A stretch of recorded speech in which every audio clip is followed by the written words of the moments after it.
what ETFs do basically, they act like mutual funds. So it's a way of pooling people's money together in order to get a wider span of a portfolio. So if somebody has a small amount of money, they're going to either use mutual funds or ETFs, right? And the reason why is that you can't take a small amount of money and properly diversify because you don't have enough to split it up.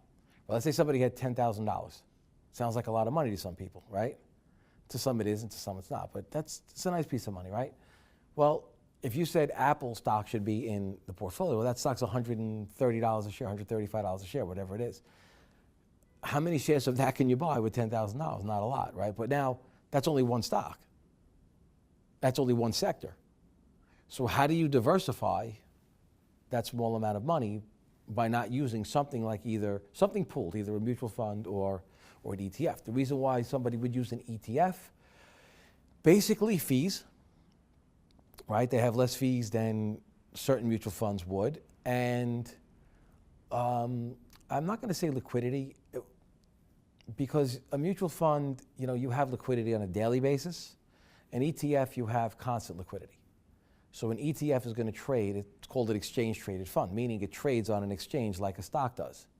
The plus or minus to that is throughout the day. For instance, if you had a day where, and this happens all the time, for a little while the market's up and then for a little while the market's down, you could sell into the up or buy into the down on an ETF and you'd have a different price.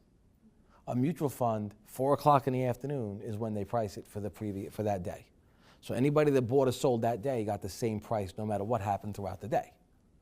So someone that thought they were more savvy and wanted to try to capture that, which very difficult to do, especially if you work full time and have other responsibilities, but somebody might try to do something like that. The drawback to that is that, well, it could be a drawback or could be a plus.